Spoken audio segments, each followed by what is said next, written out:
Carl Jung and Friedrich Nietzsche are considered two of the greatest thinkers of the last few centuries. Today we will explore the ways their ideas overlap, inform, and reinforce one another. If you enjoy this video, please like, comment, and subscribe. Both Nietzsche and Jung emphasize the importance of the individual transcending their current self and becoming something greater. For Nietzsche, this is expressed through the concept of self-overcoming in the Übermensch or Superman. In Thus Spoke Zarathustra, Nietzsche writes, "Man is something that shall be overcome. Man is a rope, tied between beast and overman, a rope over an abyss. What is great in man is that he is a bridge, not an end." Nietzsche argues that the individual must constantly strive to overcome their weakness, limitations, and societal conditioning in order to reach a higher state of being. The Übermensch represents this potential for self-transcendence, a figure who has the courage to create new values and live authentically. Carl Jung's concept of individuation is parallel in that it also refers to a process of becoming a fuller, more complete version of oneself. For Jung, individuation is about integrating all aspects of the psyche, including the unconscious elements like the shadow. He writes, "The goal of the individuation process is the synthesis of the self." For both thinkers, the goal is to break free from external constraints, whether societal norms for Nietzsche or unconscious forces for Jung, and realize the fullest expression of the self. Where they converge is the idea that this process requires confronting inner challenges. For Nietzsche, the will to power is the force driving this transformation, while for Jung, it is the integration of unconscious material into consciousness. Nietzsche's philosophy famously revolves around the creation of values, particularly in a world where traditional values, like those stemming from religion, have lost their meaning after the death of God. Nietzsche calls for an individual to create their own values through the exercise of the will to power. He who has a why to live can bear almost any how.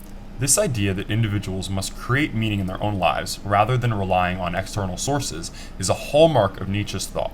The Übermensch for Nietzsche is the one who is able to live beyond good and evil, creating new values from their inner strength rather than adhering to inherited moral frameworks. Carl Jung's idea of self-realization through individuation also involves the discovery of deeper meaning, though his focus is on integrating the unconscious into consciousness rather than creating new values in the Nietzschean sense. Jung, however, echoes Nietzsche in arguing that true meaning and fulfillment come from within the individual, not from external authority. The privilege of a lifetime is to become who you truly are. Here, Jung and Nietzsche intersect on the notion that meaning must be found or created by the individual rather than imposed by society, religion, or tradition. Both thinkers recognize that in a world where external sources of meaning are unstable, the individual must take responsibility for their own life and create their own purpose. Nietzsche's concept of eternal recurrence poses a radical challenge. If one had to live their life over and over again in exactly the same way, would they say yes to it? This idea, explored in the Gay Science and Thus Spoke Zarathustra, asks us to affirm life fully, with all its suffering and joy.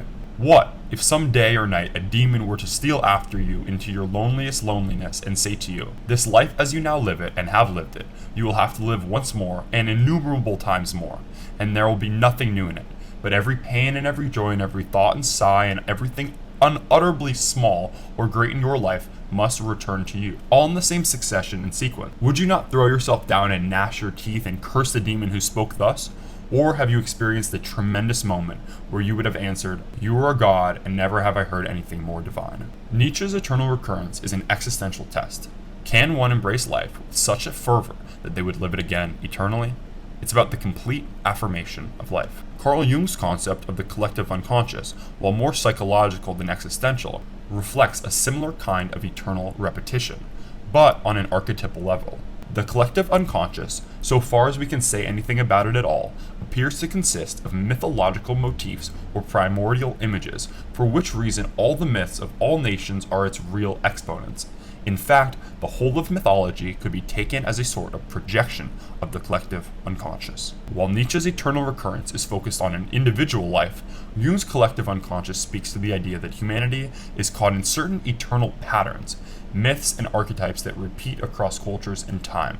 Both thinkers suggest that there is something cyclical, repetitive, and universal about existence. Nietzsche's concept of the Dionysian reflects a primal, chaotic force of life that he contrasts with the Apollonian, which is ordered and rational. He believed that the Dionysian energy wild, irrational, instinctual, was crucial for the vitality of life, though it needed to be balanced by the Apollonian. In The Birth of Tragedy, he writes, "The continual development of art is bound up with the duality of the Apollonian and the Dionysian.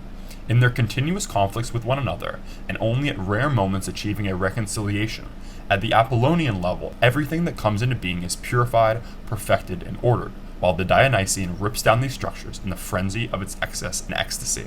Jung's archetypes, especially the shadow and anima and animus, resonate with Nietzsche's Dionysian. The archetypes, especially those that represent the darker, more chaotic forces in the psyche, play a similar role to the Dionysian.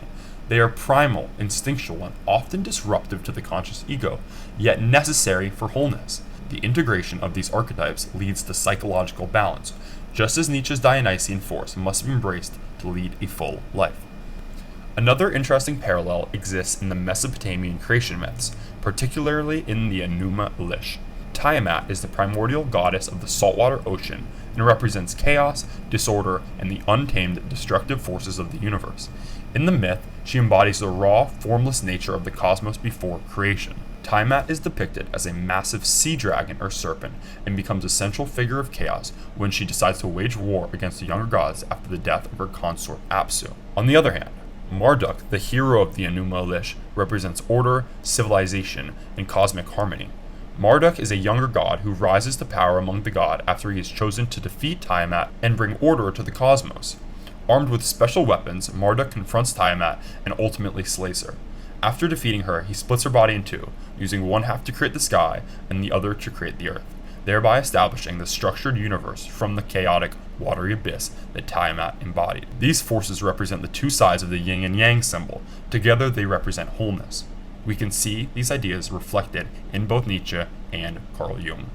This has been a look into the philosophy of Carl Jung and Friedrich Nietzsche and the ways their ideas overlap, reinforce, and build off one another. If you enjoyed today's video, please like, comment, and subscribe. I would love to hear what you think about it. Stay around if you're interested in seeing more videos like this, and I can't wait to see you again real soon.